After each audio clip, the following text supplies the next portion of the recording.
right, we're ready to start. I'd like to call to order the October 7th Properties Committee meeting. I'm Roberta Davidson, the chair. I'm asking us, do we have somebody to take the minutes? Sherry? I'll do it. All right, thank you. Thank you, Sherry. Otherwise, Roberta's going around and going, you're it. We have a quorum. Jim Kraus is still recovering from his ankle surgery, so he's online. Jim, you there? Yes, I'm here. I'm here. You said yes, okay, couldn't hear him. I just want to remind everybody, you have to talk into the microphone, and that if you're on one of the speakers and you're going to be at the podium, you're fine when you talk in front of the microphone, but Don showed that when you turn your head, like to look at the screen and talk, it's very difficult to hear you. I mean, we can hear you up here, but remember it's being recorded to be on YouTube. And I know last night I listened to the Charter Club's meeting, and certain people, including our board president, welcome Sue, talked without a microphone, and he could hardly hear you. Well, we couldn't hear you. Because if you're not on a mic, so if you are going to speak, please go to a microphone. Also, put your name and your rec card number, please. Okay, moving on. Our first order of business is the approval of the minutes from the September 2nd meeting. Do we have any additions, corrections? If not, I'll move them as approved. Okay? All right. Thank you, Jim. All right, our next is, we had our first tour on Tuesday at the Palm Ridge Rec Center. And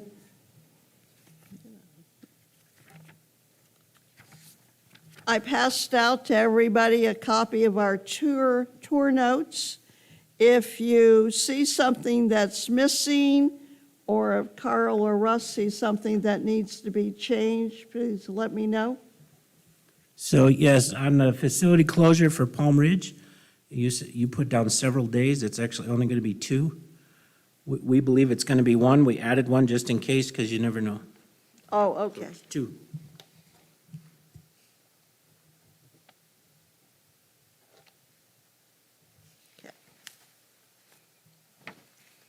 And next week on the 12th, we will be at the Beardsley Center. We will meet at the Aquatic Center at 7 a.m.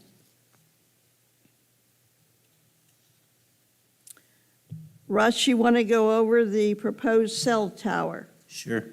So we were approached by a contractor who's been tasked by T-Mobile to find a site for cell coverage. As these cell companies grow, 5G comes around, they need more cell sites. It just so happens that T-Mobile is the company that we use, and we're drastically in need of better cell signal. So what Carl and I did is we drove around and we found possible sites, and then we forwarded it to them, and then they numbered them from 1 being the most desired to 3. I believe they picked 3 out of the ones. And we're looking at 1 and 3 as possibilities. So I just wanted to plant the seed now prior to our walkthroughs. Once we do our walkthroughs, we can get into detail as far as the locations. But I did a street view of each one of these, 1 and 3. It gives you an idea.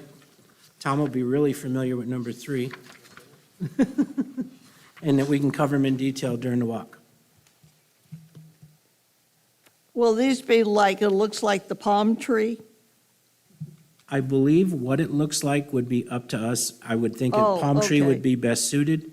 I'd be more concerned with the wall structure that surrounds the power, Okay, so. so we'll add this to our list when we do the tour.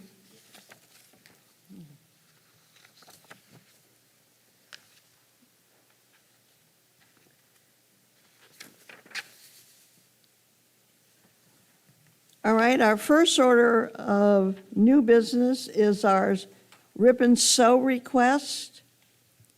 If you'll please go to the microphone and make your presentation and give us your name and your position in the club. Debbie Dorn, 137872. I'm a member of the Rip and Sew Club, and I'm next year's president-elect. And I had the opportunity to sub for our current president, Gina Olga, for the past 3 months when she was out of town. And I spent a lot of time submitting CR12s for room maintenance. I like to tell the maintenance department that we have a multi-million-dollar facility, but our room does not reflect that. And a fun fact, Sun City West was established in 1978, and the R.H. Johnson Social Hall opened up in 1980. Our club was established in 1980. We're going on 42 years old. And our club may have been in the same room for the past 42 years. I don't have any recollection of what happened in the very beginning. Recently, the Kuentz classroom cabinets were resurfaced for a fresher appearance. The Beardsley Rec Center classrooms have been refurbished. This summer, I went to the Rip and Sew Club daily, and I wondered why we look so shabby. I assume these cabinets are original to the club room, and they're beginning to show their age. The cabinet doors are starting to deteriorate due to usage. More than a few cabinets have had their locks replaced several times, and there's fatigue in the substrate. Many of the cabinet doors and trims have chips and cracks in the plastic laminate. The dark walnut-colored cabinets are very outdated and give the room a dark basement-like appearance. I strongly believe the Rip and Sew Club is overdue for a refurbishment. The legacy of those original members is what I enjoy today. The vision for the next generation of members is to enjoy the club room 40 years from now. We are part of a multi-million-dollar facility, and going forward, we would like our club room to reflect a multi-million-dollar look, not grandma's basement. All right, thank you. Do we have, Carl, we have an estimate of cost? Yes, I have received the CR 13 for this request. I did go out for an estimate cost for cabinet refacing, so that involves taking the doors off, replacing with new doors with the new selected laminate that I would work with a club if approved, and any repairs that needed to be done. And that estimate came back for budget purposes, $33,128.23. Sorry. It is a lot of cabinetry, so I would say it is justified in par to what we've done in other rooms, so the price is not shocking as far as how many cabinets they have, so. And I am requesting, if this is a project that gets recommended forward from all the committees, that the CFO would place $36,000 in the budget for the governing board approval.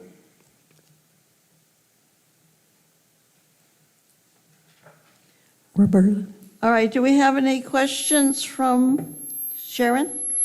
I have a quick question. Does that include the lighting also, or just the cabinet refacing? The CR 13 request that came from the club asked for cabinet remodeling, lighting upgrade, and painting of the room. After discussion with Russ and facilities maintenance, when we do upgrades like this, we definitely consider the painting. So we would assume repainting the rooms. That's not an inconvenience. And the lighting is going to be an automatic if the governing board approves the last phase of lighting conservation, energy conservation allowance for R.H. Johnson. I have completed the lighting upgrades at all other rec centers. R.H. Johnson is our largest and last to get converted to LED program. And I assume that we'll probably move forward with that. So that room would just automatically get its lighting upgrade. Do we have any other comments from, Yeah, I have a question. yes, Bob? Are the cabinets going to look the same, and like the one picture here where the counter is and the sink and all that, are we going to go with that same type of a format? In other words, as far as the long counter and cabinets above and below? And are we going to have the floor-to-ceiling cabinets, or are we going to convert them to smaller? That's a sink right there, so we're not going to convert. Okay. So over the last 3 years, we have already done a flooring replacement based on the useful life of the carpet, so it has brand-new carpeting in there. And last year, I believe, we did the countertop replacement, so it's in brand-new condition. And the last item that could be tackled would be painting and cabinet reface. Thank you. So Carl, when you say useful life, so, and the last items being painting and cabinet reface, is that useful life, meaning you're projecting that these last this long and then the rec center picks up the expense to refurbish them? Or, Jim will get to you.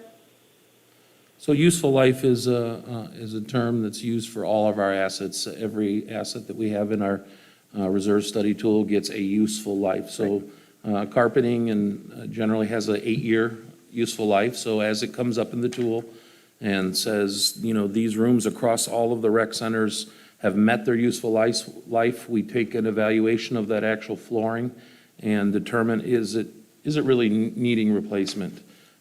So a year or 2 years ago, it was determined that that room did need new carpet. I'll give you an example of this room is in this year's reserve study tool as meeting its useful life. Staff and I have walked this room and we believe it's in perfectly fine condition and have moved that 3 years out and review it again in 3 years. So that's kind of how useful life works.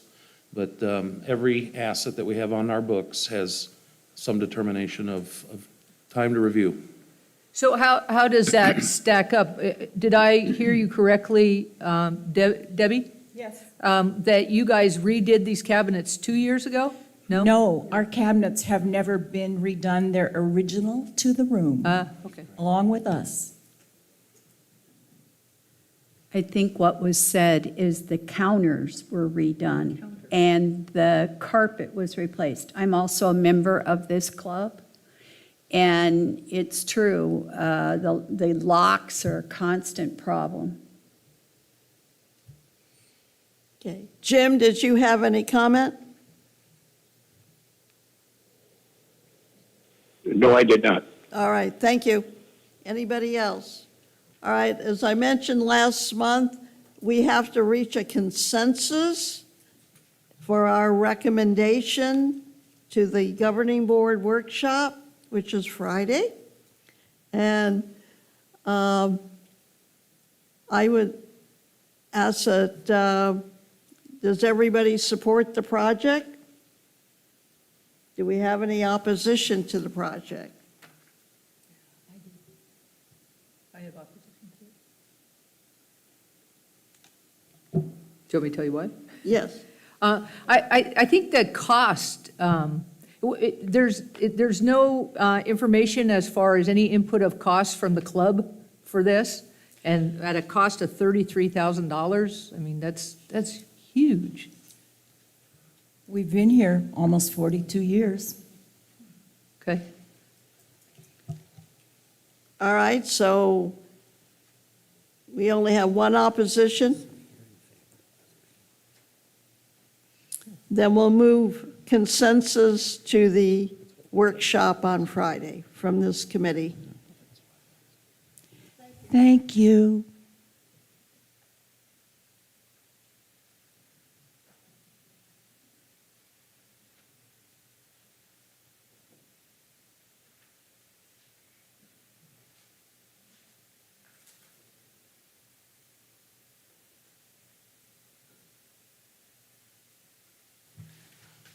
All right, we're moving on to the Clay Club Monitor Station presentation.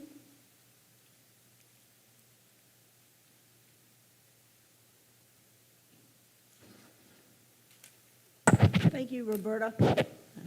Good morning. Margie Cantrell, 122309. A big thanks to all of you for your service to our members. Sure, I'm sorry. I'll just move it over to me. Sorry. A big thanks to all of you for your service to our members and the residents of this community. I am the president of the Sun City West Clay Club, here to announce our membership just selected an all-new, larger, improved design for a replacement monitor station and approved up to 100% of the estimated cost of $20,000 from club funds to pay for this project. Now, we respectfully request your support of this for this desired monitor station for our club. Let me take a moment to introduce you to the committee who developed this plan. First one is Lee Phillips. We've got Barb Salone on the committee. We have Mary Ann Coates, and we also had Debbie Wentz, and they couldn't be here today. And I'd like to publicly thank them for their commitment to our club, and specifically this project. Clay Club membership over the last 5 years has averaged 365 members annually. Currently, we have 340 with 70 residents on our waiting list to be trained and added as members. And we are working hard to help them do just this through our training processes very soon. To date, this year, we have executed 14 new membership classes and tested in potential members for a total of 68 all-new members to the Clay Club, thanks to the tireless efforts of our education committee. Our current hours of operation are Monday, Wednesday, Friday, and Saturday, 8 to 4, and 8 to 8 Tuesdays and Thursdays. And beginning next week, we are switching Wednesday hours also to 8 to 8, so that all with the anticipated return of the many winter residents, thereby offering more choices for people to come to the club and enjoy our facilities. The last time our facility was updated was 2014, when the Dick Lee Studio was completed as our education room, which is also used regularly by regular club members for daily fun and enjoyment. Now I would like to introduce Lee Phillips, who helped design the layout and drew this monitor station to come forward to provide you the details and specifics of this project. He knows just about every inch of it and will be happy to answer your questions on the specifics of the project. Thank you.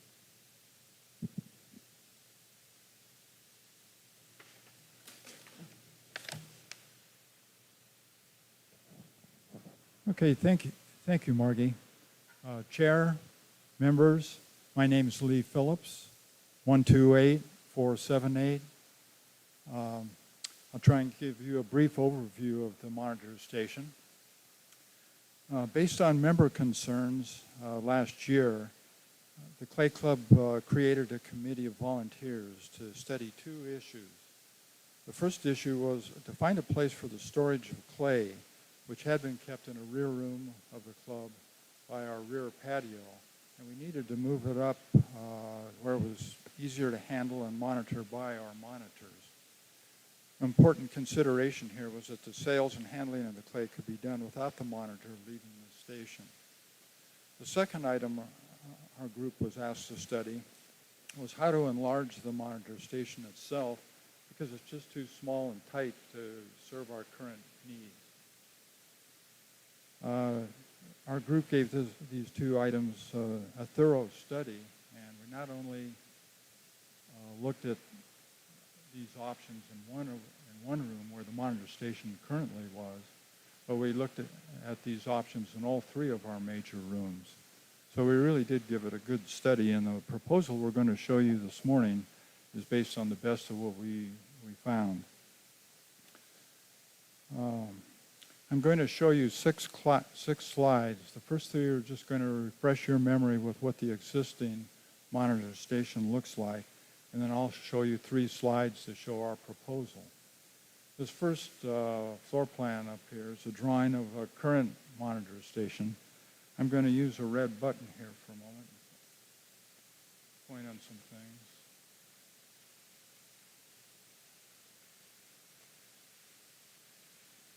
Oh. I just pushed that red button. Oh, really? Okay, I'll try and do without it then. Thanks, Kate. We'll see how this works. It should work fine. I gave this presentation yesterday. It does work or does?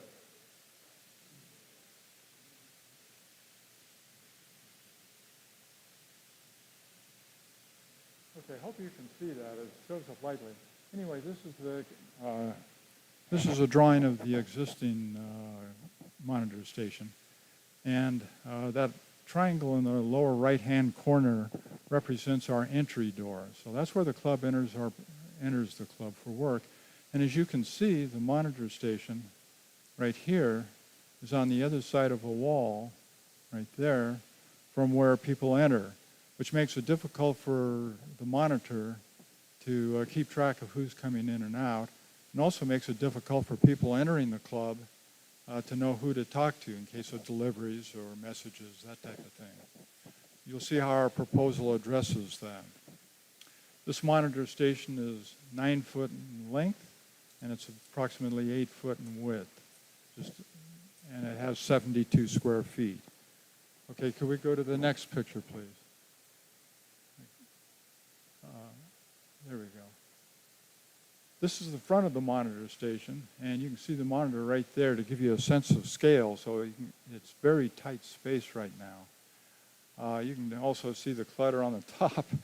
Our maid didn't come in this day, but generally it's like that all the time, and we do need more counter space, definitely.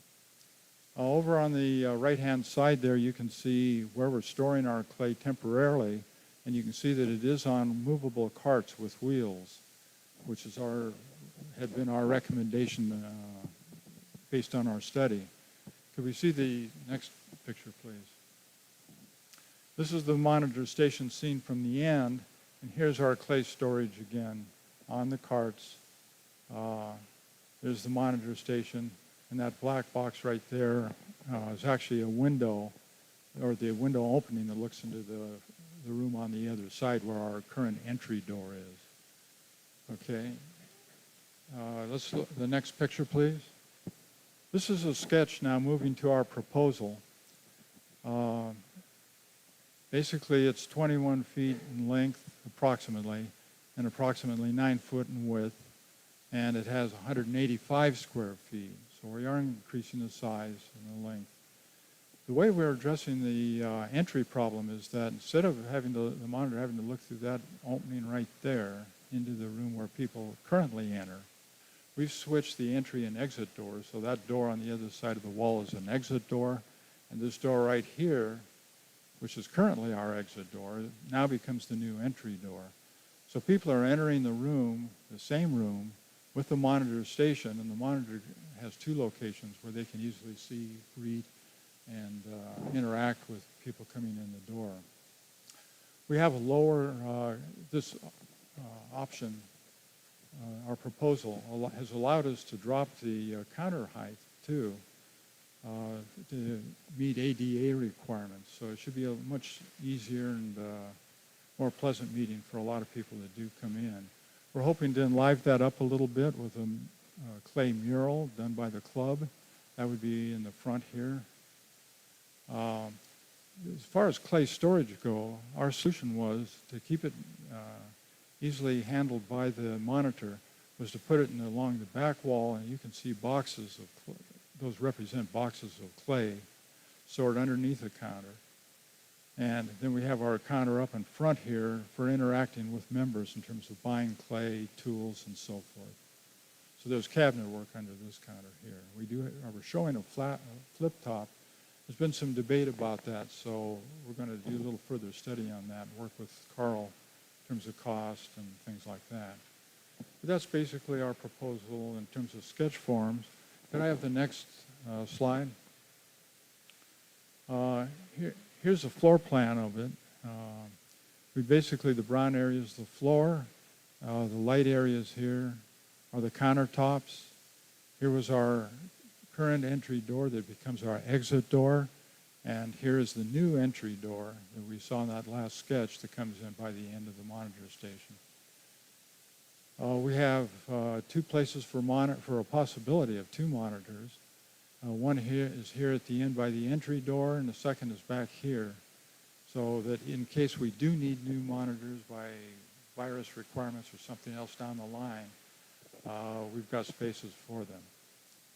Could I have the last slide, please?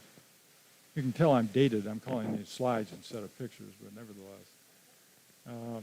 This is a floor plan done below the countertops, just showing the cabinet work. It was really for working with Carl in terms of establishing budget to help convey where we thought we would have knee space, number 1, knee space, number 2, and those are for the monitors. And then on it, the rest of the under cabinet work would be the rest of the area under the under the counters would be cabinet work, doors, drawers, and that type of thing. And then our clay storage is under a counter all the way along that back wall. We worked very carefully with Marianne Kuentz, who's the representative who orders our clay in the club, to make sure we had enough room for the boxes that are required. So again, it was a thorough study. That's pretty much my presentation. Are there any questions I could answer? Okay, thank you very much. Do we have any questions of either of our speakers? Do we have a total cost, Carl? As the club mentioned, that they have generously brought forward that they would like to fund $20,000 of this. I look at the project a little bit in a larger purview. I have some electrical requirements that need to be taken care of, probably a floor repair. I am asking the CFO to please place $30,000 for the governing board approval into the budget. Any further questions? I have a question. Jim? Oh, go ahead. Right. So that's 30,000 additional beyond what the club is contributing. No, that would be 30,000 in gross. All funds have to be capitalized by the rec centers, and then when the project is complete, the club refunds the rec centers for the 20,000. So all I'm really saying is that our expenses to make sure all improvements are taken care of is 10,000. Right. Jim, do you have any questions? No, I do not. All right, thank you. I will ask that we move this for consensus in agreement to the governing board. All those agreeing? Roberta, I need to disclose that I'm a member of the club and was a member of the development of this project. All right. So, Okay. All those in favor, say aye. Aye. Any opposed? All right, we'll move it as consensus to the governing board. I'd like to just add one thing. I've never been given such fine set of drawings from anybody from any club before, so nice job on the plan set. Thank you. Very helpful.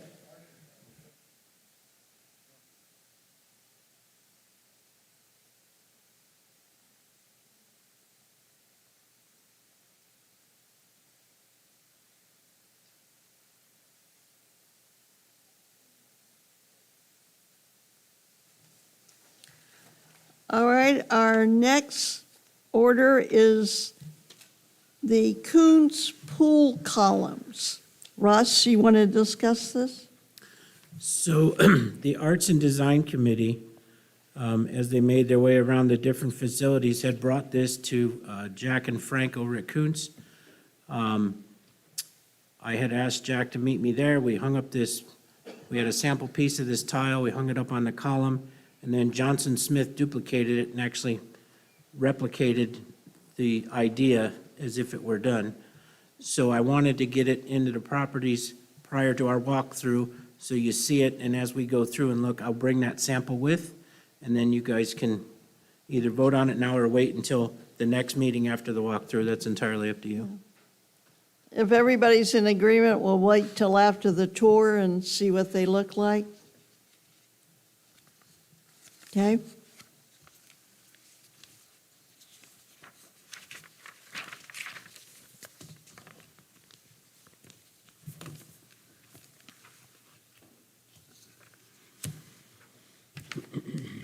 So we have our update on the facilities and capital projects. Carl, you want to do the capital projects, please? Thank you.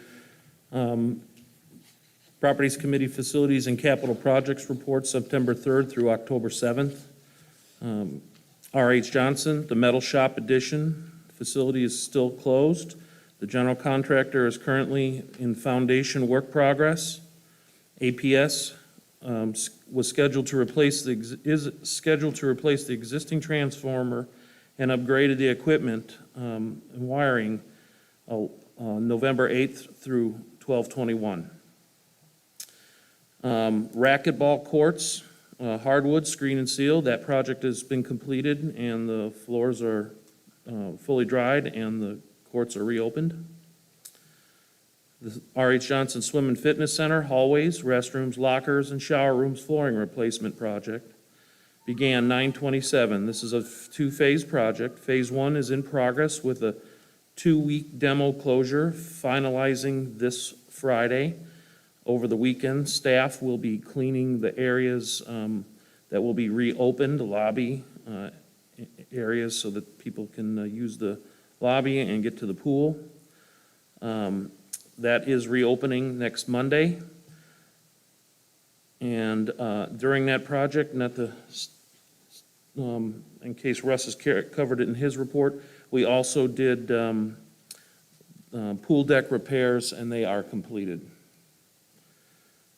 Beardsley Swim and Fitness Center, pool lighting renovation, that project was completed 9/17 with all repairs to walls where the old lights were removed. Moving to Kuentz, parking lot and walkway lighting replacement project was completed 9/30/21.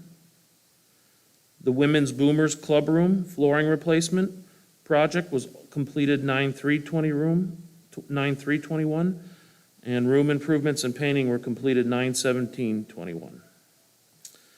Kuentz's parking lot asphalt mill and replacement, Phase 1 completed 9/23. Phase 2 began 9/24 and has been determined to require soil stabilization, of which slightly further impacted by the 9/26 rain event. Staff has determined with the vendor to allow for extended closure for 3 to 4 weeks to dry and stabilize naturally in lieu of a costly concrete applied stabilization, of which I have done in other locations. By staying open and letting it naturally dry, we are saving a change order of about $70,000. So, and that is all I have, and that was completed for the month. Thank you. Russ? Okay, so facilities operations. New Christmas trees for R.H. Johnson were purchased. New yoga mats for R.H. Johnson. October fall cleaning of the tennis courts has begun. Bingo, for those of you who don't know, is done. And we're looking to reclaim our storage space that they occupied. Shuffleboard has moved into the East Hall and making home there. As far as I know, they're very happy. The sound room and lighting training at Stardust Theater has been going for a couple weeks now. We did start a shuttle service over at Kuentz during this, we'll call it quite the parking mess over at Kuentz, and they seem to be very happy. And then several beautification items have begun that have come from the Arts and Design Committee. On the facilities maintenance end, TCAL Fence installed a new block wall for the all-dog park, so we reinstalled their bulletin board. For those of you that have seen, their old bulletin board was up on wood posts, and it was deteriorated pretty bad, so we moved that into the park per their request.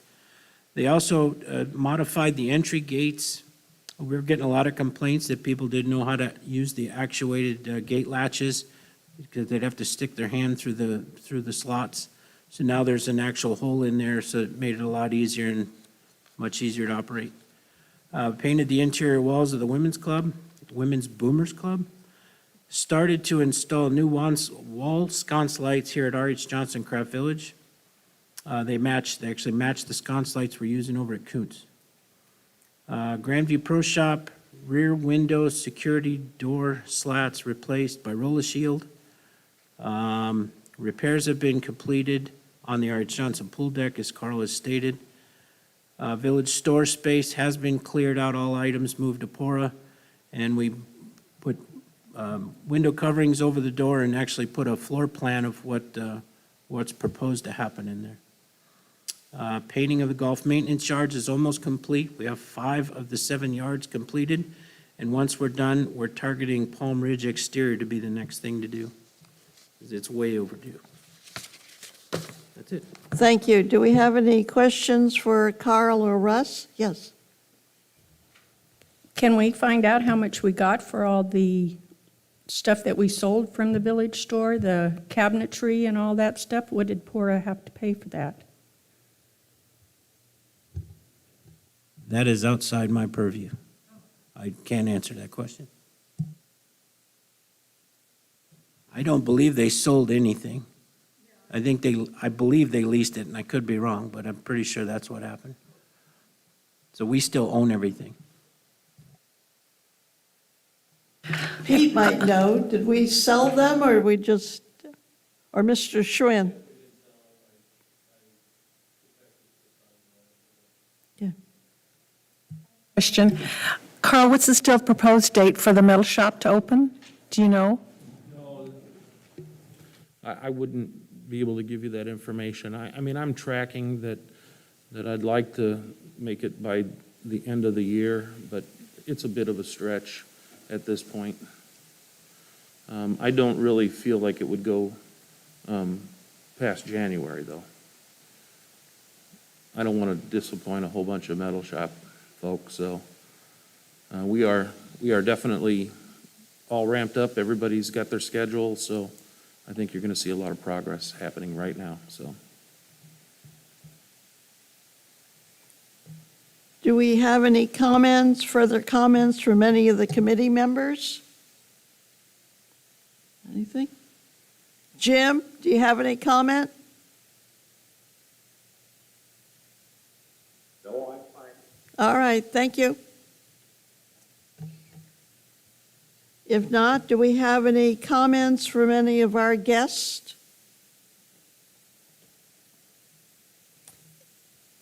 Our next meeting will be November 3rd here in the lecture hall. And if there's no further business, I will adjourn the meeting. Thank you.